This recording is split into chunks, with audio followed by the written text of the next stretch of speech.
Le cyberterroriste le plus dangereux de l'histoire britannique a été arrêté sur une île où vivent plus de moutons que d'habitants. Il avait 18 ans, il ne savait pas comment pirater. Mais le gouvernement voyait en lui une menace pire qu'une guerre nucléaire. Aujourd'hui, je vais vous raconter l'histoire des Anonymous, où les choses sont plus compliquées qu'il n'y paraît. Anonymous est un nom qui a fait couler beaucoup d'encre. Masque de Guy Fawkes lors des rassemblements, déclarations fracassantes dans les journaux télévisés, films hollywoodiens sur de nobles pirates informatiques. Tout cela a transformé une histoire réelle en une caricature. Mais derrière cette caricature se cache quelque chose de pire que n'importe quel film.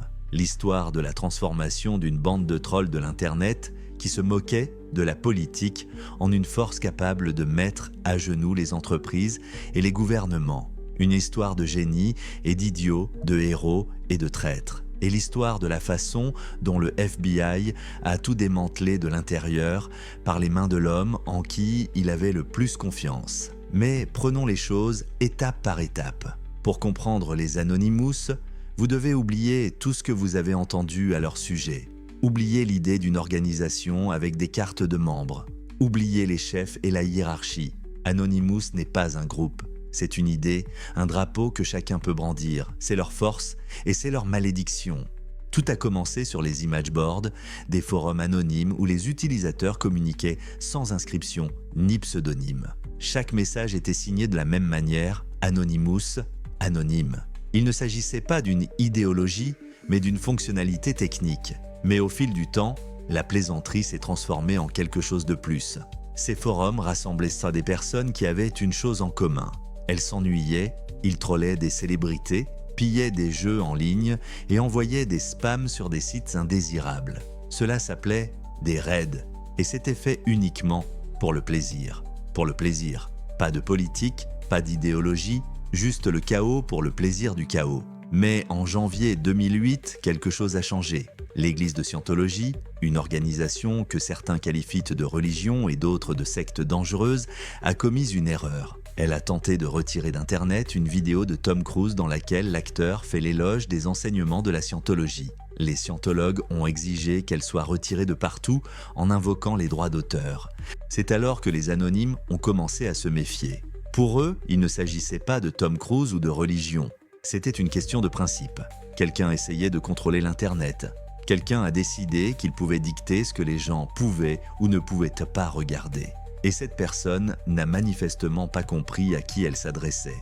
Le 21 janvier 2008, une vidéo apparaît sur YouTube.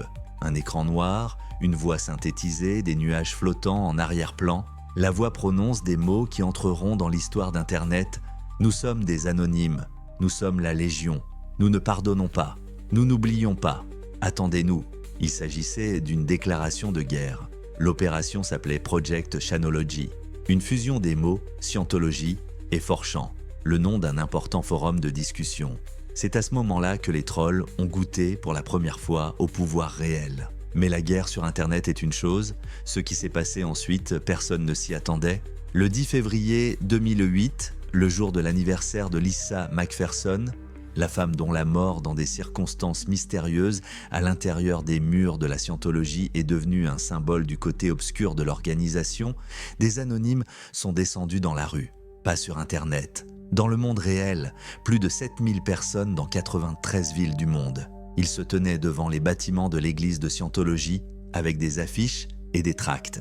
Et presque tous portaient ça les mêmes masques. Visage blanc, fine moustache, sourire figé, le masque de Guy Fawkes du film V pour Vendetta, un symbole qui n'était à l'origine qu'un mème, une blague, est devenu le signe de quelque chose de plus grand. Les masques avaient un but pratique. La Scientologie était connue pour ses tactiques agressives contre les critiques, y compris la surveillance et les poursuites judiciaires. Mais les faits étaient bien plus puissants que la nécessité pratique. Lorsque des milliers de personnes portant des masques identiques se tiennent côte à côte, il est impossible de dire qui est étudiant, qui est programmeur, qui est femme au foyer. Tout le monde devient un. Tout le monde devient Anonymous. L'église de Scientologie les a d'abord qualifiés d'informaticiens, puis elle les a qualifiés de cyberterroristes. Elle a ensuite tenté d'obtenir des décisions de justice contre les organisateurs. Mais comment obtenir un mandat contre une idée? Contre une foule sans chef? C'était un moment décisif. Avant le projet Shanology, Les Anonymous n'étaient que des trolls. Après, ils ont compris qu'ils pouvaient être plus que cela. Que leur méthode, coordination par le biais de canaux anonymes, décentralisation, communication de masse, ne fonctionnait pas seulement pour les farces sur Internet. Elle fonctionne pour n'importe quoi. Mais le pouvoir s'accompagne d'un problème. Lorsqu'il n'y a pas de chef, pas de règles, pas de limites, qui décide de ce qui est bien et de ce qui est de mal, qui décide quand s'arrêter. Au sein d'Anonymous, les disputes ont commencé. Certains voulaient en continuer pour le plaisir, pour le chaos et l'amusement. D'autres y voyaient l'occasion de devenir une sorte de Robin des Bois numérique, de lutter pour la justice, de dénoncer la corruption, de défendre la liberté d'expression. Ces deux philosophies n'ont jamais été totalement réconciliées. Et c'est cette contradiction qui sera à l'origine de tout ce qui se passera par la suite. Triomphe et désastre, des héros et des traîtres. Au cours des 3 années suivantes, les Anonymous se sont développés comme une boule de neige. Opération Payback, attaque contre des entreprises qui refusaient les services de Wikileaks, soutien aux manifestations du printemps arabe, aide aux activistes en Tunisie et en Égypte pour contourner la censure gouvernementale. À chaque opération, leur nom s'est fait entendre. À chaque attaque, les services de renseignement devenaient plus nerveux. Mais c'est en février 2001 que le monde a vraiment appris de quoi Anonymous était capable. Un homme arrogant en costume a décidé qu'il était plus intelligent que l'ensemble d'Internet. Il s'appelait Aaron Burr et il n'avait aucune idée de ce qui l'attendait. Aaron Burr était un homme habitué à gagner. C'est un ancien officier de renseignement de la marine, un analyste, un expert en cybersécurité. En 2010, il a repris HB Gary Federal, une société qui vendait ses services au gouvernement américain. Des clients sérieux, des contrats sérieux, de l'argent sérieux. Mais l'entreprise est en difficulté. Les difficultés financières étaient oppressantes et il fallait un succès retentissant, quelque chose qui attirerait l'attention et de nouveaux clients. Barr pensait avoir trouvé une mine d'or. Il allait dénoncer les Anonymous. L'idée semblait brillante. En utilisant les réseaux sociaux, les forums et les salles de discussion, Barr a passé des mois à rassembler des informations. Il retrace les liens entre les comptes, analyse les comportements, élabore des schémas. Au début de l'année 2011, il est sûr d'avoir compris le noyau dur des Anonymous, la dizaine de personnes qui coordonnent toutes les opérations. Barr prévoyait de présenter ses conclusions lors d'une conférence sur la sécurité à San Francisco, puis de vendre les données au FBI, la gloire, l'argent, la reconnaissance, tout cela en même temps. Mais il a d'abord décidé de faire du bruit. Il a accordé une interview au Financial Times dans laquelle il s'est vanté de son exploit. Il a laissé entendre qu'il connaissait les noms et qu'il était prêt à les révéler. C'était le 5 février 2011, samedi. Dimanche matin, Aaron Burr s'est réveillé dans un monde différent. Dans la nuit, les Anonymous ont frappé. Et il ne s'agissait pas seulement d'une attaque, mais d'une destruction totale. Le site web de HB Gary Federal était en panne. Au lieu d'une page d'entreprise, un message moqueur d'Anonymous.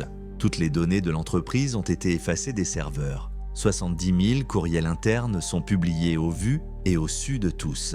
Le compte Twitter personnel de Barr est piraté et affiche des insultes en son nom. Son iPad, son téléphone, tous compromis. Mais le plus effrayant se trouvait dans ses lettres. Lorsque les journalistes ont commencé à les lire, il s'est avéré que HB Gary Federal ne s'intéressait pas seulement à la cybersécurité. La correspondance a révélé des plans visant à discréditer Wikileaks, des plans pour faire pression sur les journalistes qui soutiennent Julian Assange, des propositions visant à créer une armée de faux comptes pour manipuler l'opinion publique, des projets d'espionnage de syndicats et d'activistes pour le compte de grandes entreprises. L'homme qui devait dénoncer les Anonymous comme des criminels s'est retrouvé lui-même dans la boue jusqu'au cou. Comment en est-on arrivé là ? Comment une société de cybersécurité, des personnes censées protéger les autres, est-elle devenue si impuissante ? La réponse est à la fois simple et humble. Imaginez une forteresse aux murs épais, avec des douves et un pont-levis. Imaginez maintenant que le gardien de la porte utilise la même clé pour toutes les portes. Et cette clé est le mot de passe.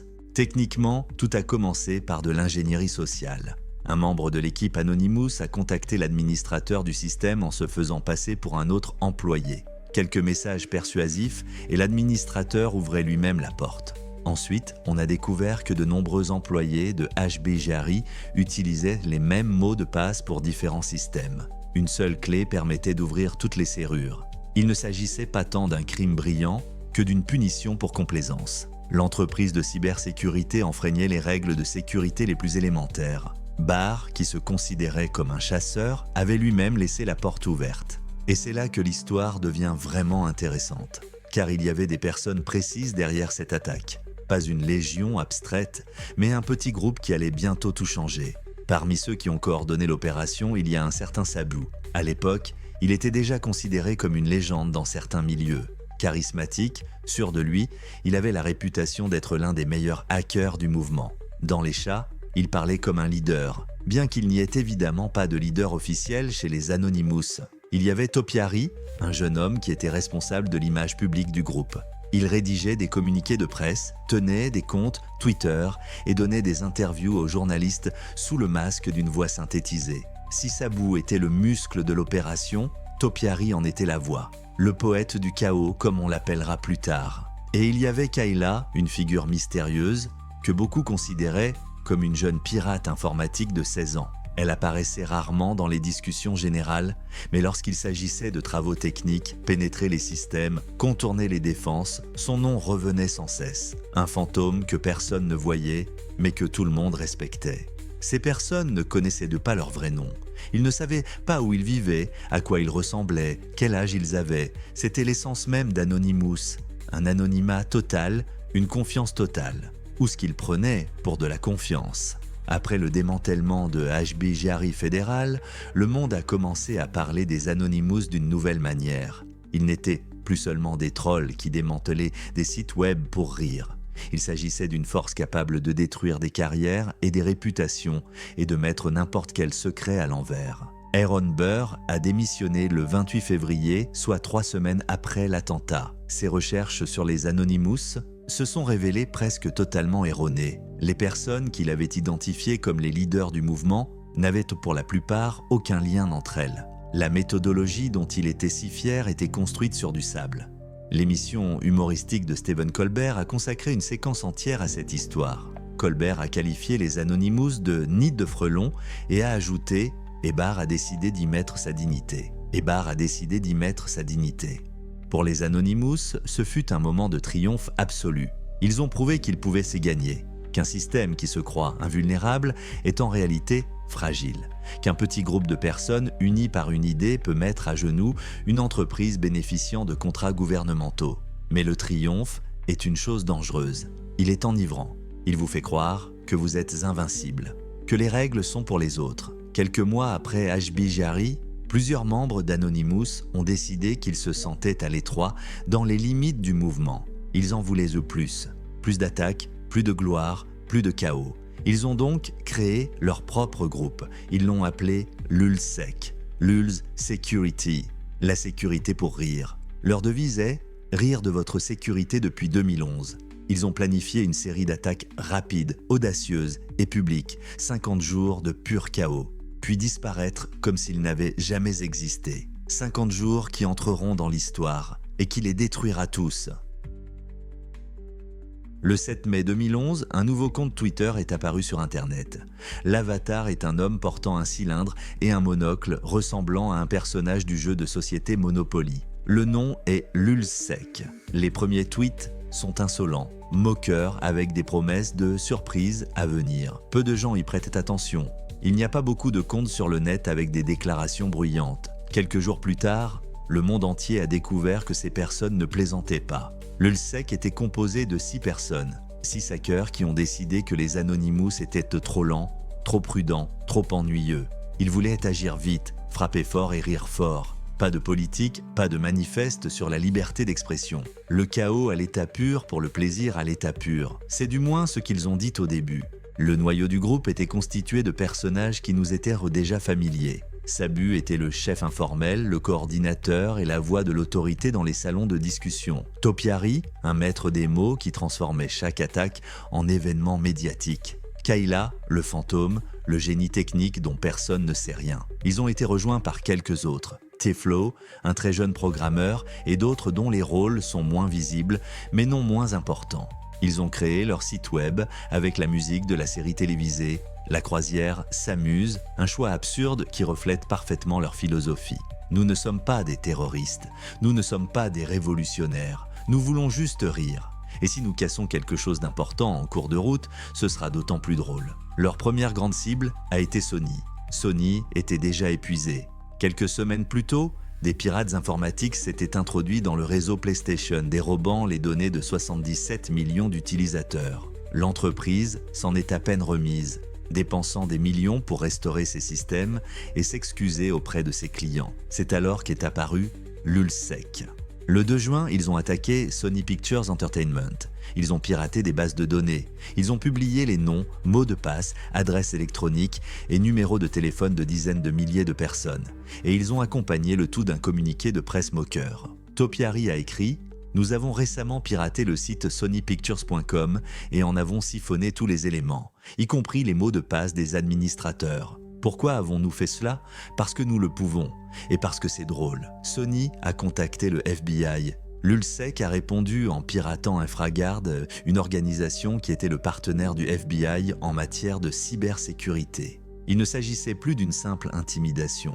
Il s'agissait d'une véritable intimidation du système. Ce qui suit est plus important. La chaîne de télévision publique américaine PBS a connu sa part de chaos après la diffusion d'un documentaire sur Wikileaks que Lulzsec a jugé partial. Des pirates se sont introduits sur le site et ont publié une fausse nouvelle selon laquelle le rappeur Tupac Shakur était vivant et se cachait en Nouvelle-Zélande. Absurde? Bien sûr. Mais des millions de personnes l'ont lu. Le 13 juin, ils ont attaqué le site web du Sénat américain, juste pour montrer qu'ils pouvaient le faire. Le 16 juin, il s'est passé quelque chose qui a rendu le monde très nerveux. Lulzsec a mis hors service le site web de la CIA, la Central Intelligence Agency, organisation qui renverse les gouvernements et mène des guerres secrètes dans le monde entier. Techniquement, il s'agissait d'une attaque DDoS, une méthode relativement simple qui consiste à inonder un serveur d'un si grand nombre de requêtes qu'il ne peut plus y faire face. Aucune donnée sensible n'a été volée, mais la valeur symbolique est énorme. S'ils ont réussi à s'emparer de la CIA, qui sera le prochain? 50 jours de Lulzsec ont été comme des montagnes russes.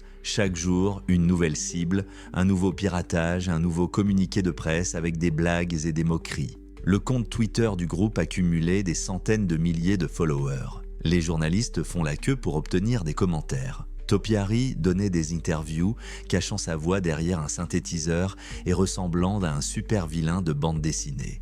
Ils ont ouvert une ligne téléphonique où tout le monde pouvait appeler et suggérer une cible pour une attaque.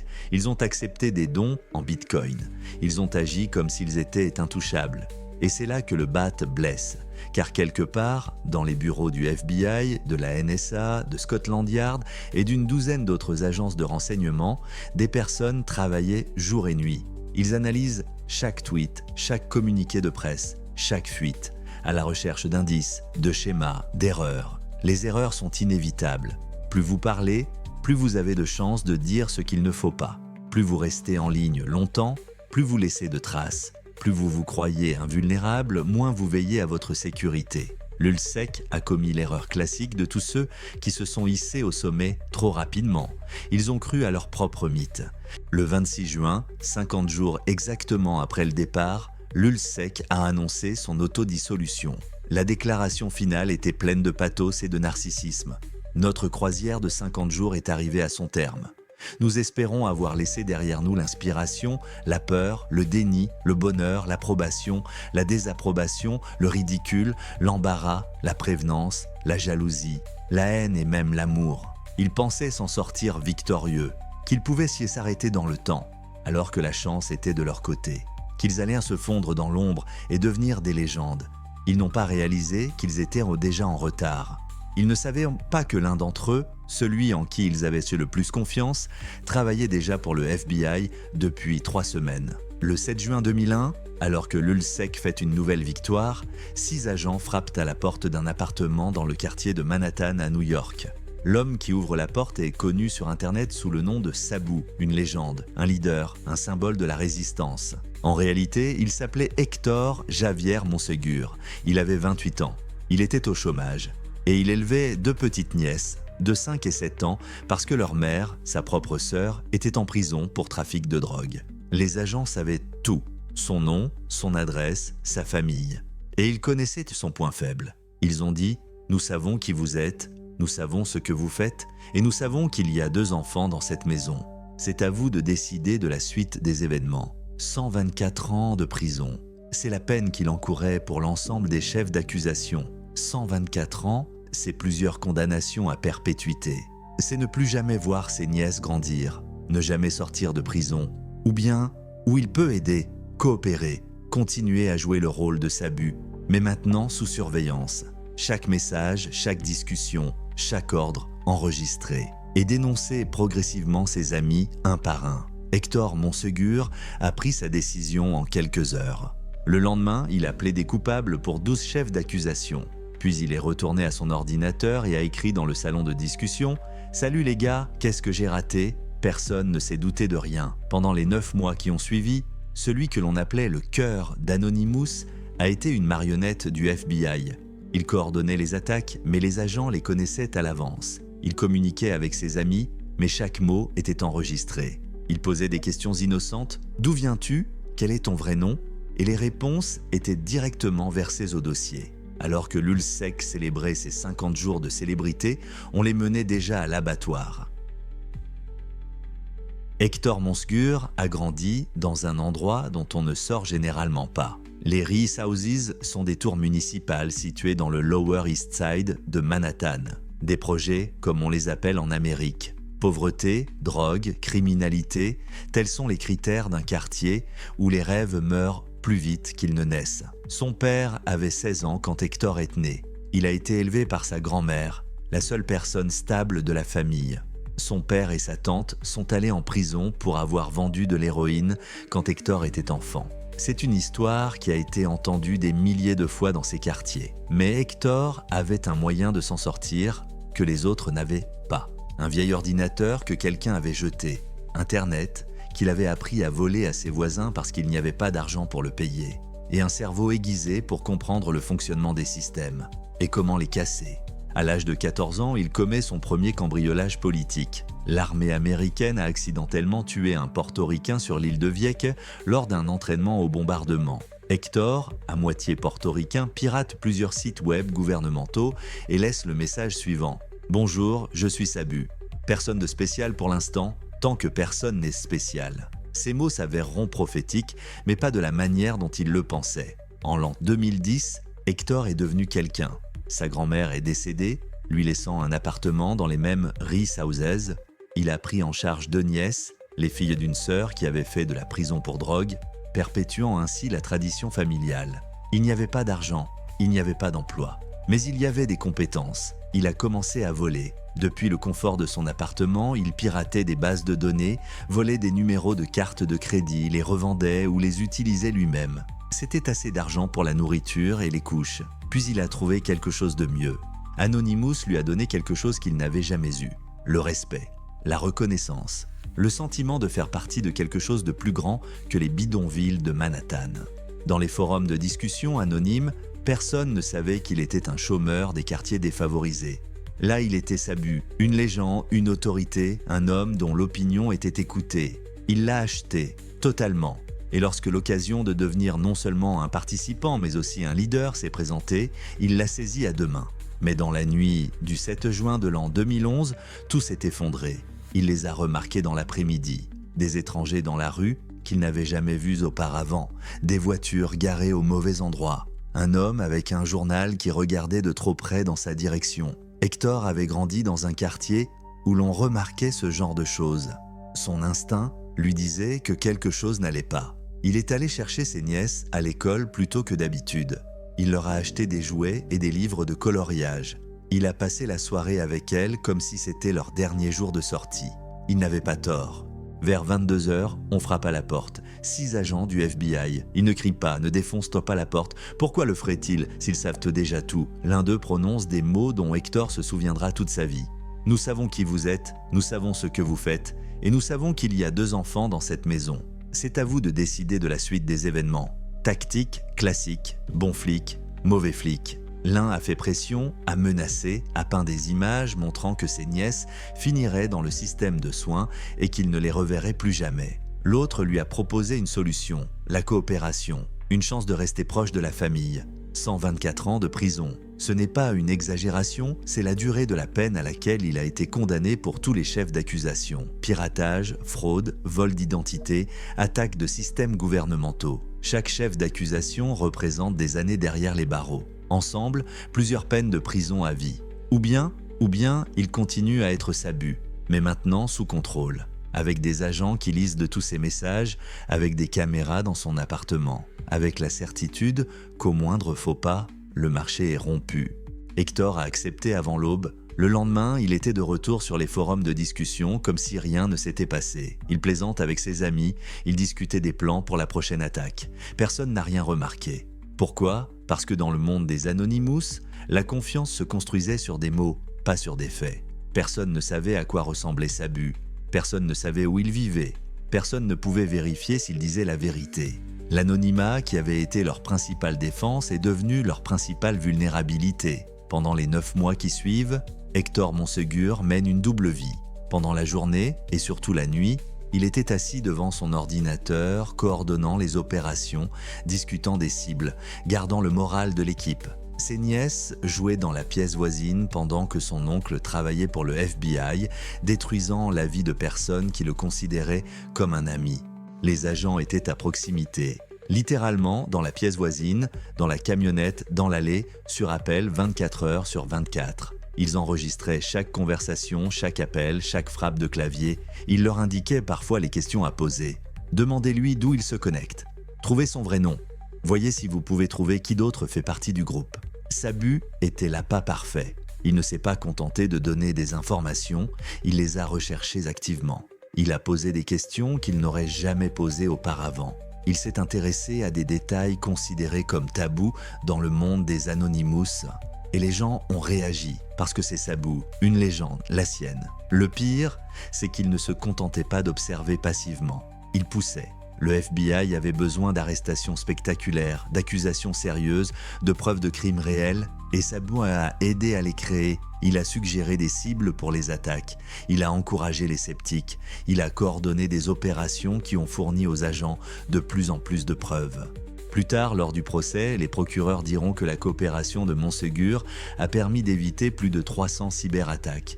Mais combien de ces attaques n'auraient pas eu lieu si Monségur ne les avait pas encouragées ? Cette question reste sans réponse. Pendant ce temps, un cercle s'est formé autour de l'ULSEC et d'Anonymous. Les services de renseignement ont travaillé sous différents angles. Le FBI aux États-Unis, Scotland Yard en Grande-Bretagne, les polices irlandaises, australiennes et néerlandaises. Ils ont échangé des informations, coordonné des actions et préparé des frappes synchronisées. Les pirates ont commis des erreurs, petites, presque imperceptibles, mais suffisantes. Quelqu'un a oublié d'activer un VPN et a dévoilé sa véritable adresse IP. Quelqu'un a utilisé le même mot de passe pour un compte anonyme et une adresse électronique personnelle. Dans une conversation privée, quelqu'un a mentionné un détail qui lui a permis de limiter sa recherche à une ville spécifique. Sabu a posé les bonnes questions et a obtenu les réponses. La paranoïa commence à s'installer au sein de la communauté. Après plusieurs arrestations dans le monde, toujours de petits participants périphériques, les gens ont commencé à se soupçonner les uns les autres. Des accusations sont apparues dans les forums de discussion. Qui est la taupe ? À qui peut-on faire confiance ? Comment les flics ont-ils su ? L'ironie de la chose, c'est que tout le monde était soupçonné, sauf la bonne personne. Sabu continuait à jouir d'une crédibilité absolue.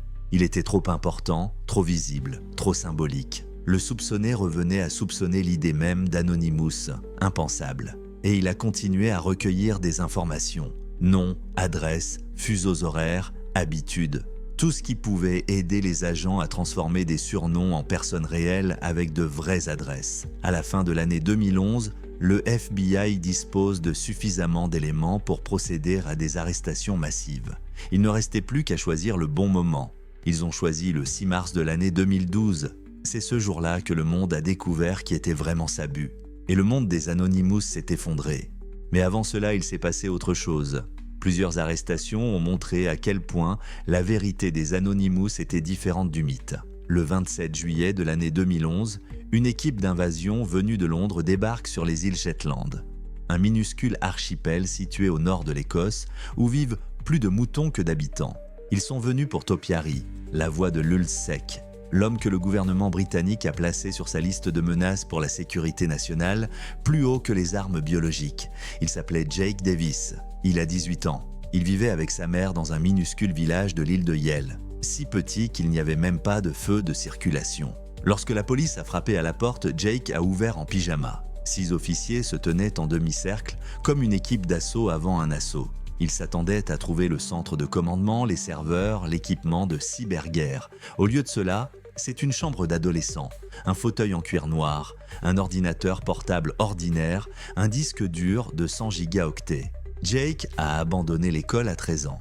Il a passé les 5 années suivantes dans cette pièce à surfer sur Internet 18 heures par jour. Il n'avait pas de travail, presque pas d'amis dans le monde réel, juste un écran et un clavier. Et de ce clavier, il a écrit des mots qui ont été lus par des millions de personnes. Manifeste de l'ULSEC, des communiqués de presse moqueurs, des tweets qui ont fait grincer les dents des entreprises et des gouvernements impuissants. Ce n'était pas un hacker au sens technique du terme. Ce n'était pas un hacker mais un poète du chaos, une voix qui transformait des lignes de code en événements médiatiques. Le dernier tweet qu'il a réussi à poster avant son arrestation est devenu le symbole de tout le mouvement. On ne peut pas arrêter une idée. Il s'est vu interdire l'utilisation de l'Internet pendant 2 ans. Pour un homme qui avait passé la moitié de sa vie en ligne, c'était pire que la prison. Le 6 mars de l'an 2012, mardi, un matin ordinaire dans les différents fuseaux horaires du monde, à Chicago, des agents du FBI défoncent la porte de l'appartement de Jeremy Hammond, 27 ans, un pirate informatique connu sous le nom d'Anarchaos. Il est accusé d'avoir piraté la société de renseignement privé Stratfor et d'avoir volé des millions de courriels. À Dublin, la police irlandaise arrête Donch O'Kerbel, 19 ans. À Londres, Darren Martin, 25 ans, est arrêté. En Angleterre, un autre homme dont le nom n'a pas encore été révélé. À New York, dans la maison Reese, où tout a commencé, le FBI tient une conférence de presse. Ils annoncent une grande victoire sur un réseau international de pirates informatiques et ils révèlent leur plus grand atout. Sabu, une légende, un symbole, une voix de la résistance, a passé les 9 derniers mois à travailler pour le gouvernement américain. L'Internet a explosé.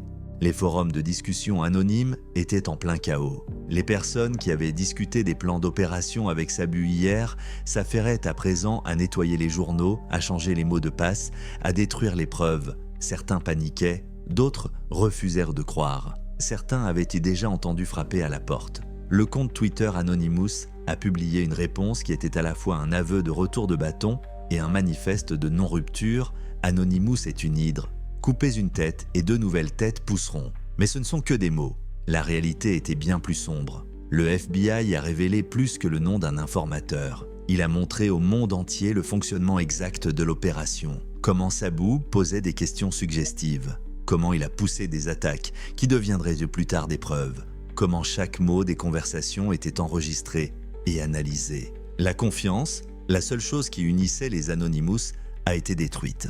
Si Sabu s'avère être une balance, à qui peut-on faire confiance ? La personne qui se trouve dans le salon de discussion du quartier, l'administrateur du serveur, le type qui a rejoint l'opération hier, n'importe qui aurait pu être le prochain indique. N'importe qui aurait pu enregistrer chaque mot. La paranoïa qui couvait à l'intérieur du mouvement s'est alors enflammée. Mais les arrestations du 6 mars n'étaient qu'un début. Dans les semaines et les mois qui ont suivi, les polices de différents pays ont continué à frapper. Chaque arrestation a révélé de nouveaux noms, de nouveaux liens, de nouveaux détails. Et certains de ces détails étaient surprenants. Vous vous souvenez de Kayla, la mystérieuse hackeuse de 16 ans que personne n'avait jamais vue ? Le fantôme dont les prouesses techniques étaient admirées même par les vétérans du mouvement ? Beaucoup de membres d'Anonymous ont été séduits par cette image, celle d'une jeune rebelle brillante qui a défié le système. Lorsque la police britannique a enfoncé une porte à Mexborough, dans le Yorkshire du Sud, elle s'attendait à voir une adolescente. Au lieu de cela, c'est un homme de 26 ans, Ryan Ackroyd, qui les regarde, ancien soldat de l'armée britannique, vétéran de l'Irak. Kayla n'a jamais existé. Ryan a créé cette image il y a des années, avant même les Anonymous.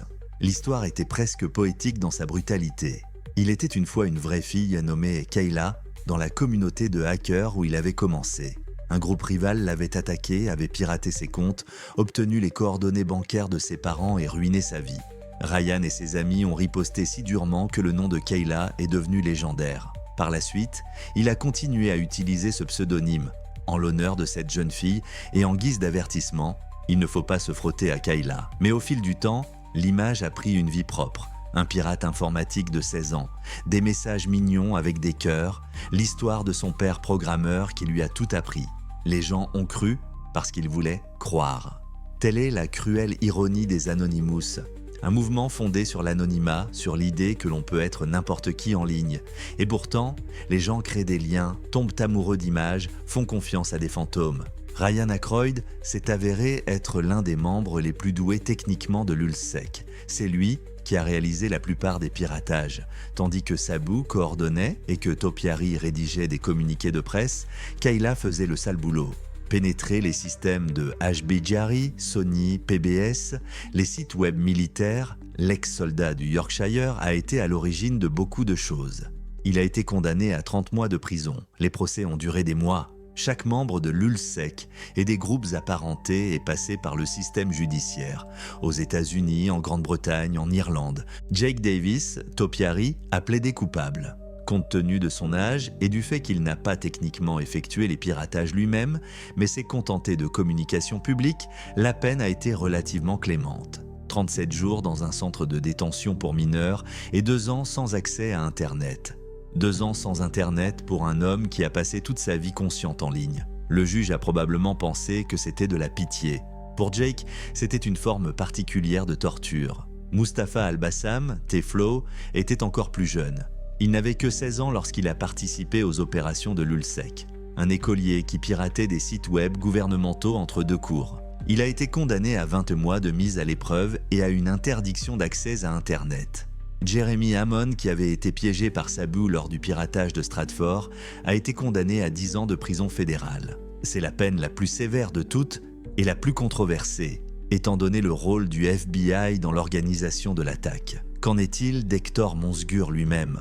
Sa peine a été reportée 7 fois. 7 fois, une date a été fixée et 7 fois, elle a été reportée. Les procureurs ont expliqué cela par le fait qu'il a continué à coopérer, qu'il a fourni des informations précieuses et qu'il a aidé à prévenir des attentats. Lorsque la sentence est finalement prononcée, en mai 2014, soit 3 ans après son arrestation, Montségur se voit appliquer le temps qu'il a déjà purgé. Le temps passé en résidence surveillée est comptabilisé. Il sort de la salle d'audience en homme libre. 124 années se sont transformées en 0. Pour les anciens camarades, c'est le coup de grâce. Ils étaient en prison, leurs vies étaient ruinées et l'homme qui les avait dénoncés était libre. Ryan Aykroyd écrira plus tard une lettre ouverte dans laquelle il qualifiera Sabu non pas de pirate informatique légendaire, mais de manipulateur qui a utilisé des personnes plus talentueuses pour sa propre glorification puis les a vendues pour sauver sa peau. Monsgur a tenté de se justifier. Il a déclaré dans des interviews qu'il n'avait pas dénoncé directement ses amis, qu'il ne faisait que répondre à des questions, que sa coopération avait permis d'éviter des centaines d'attentats et de protéger des innocents, qu'il n'avait pas le choix, des nièces de 124 ans, une situation désespérée. Peut-être même y a-t-il cru. Mais il n'en reste pas moins que l'homme qui a été salué comme le cœur d'Anonymous s'est avéré être son assassin.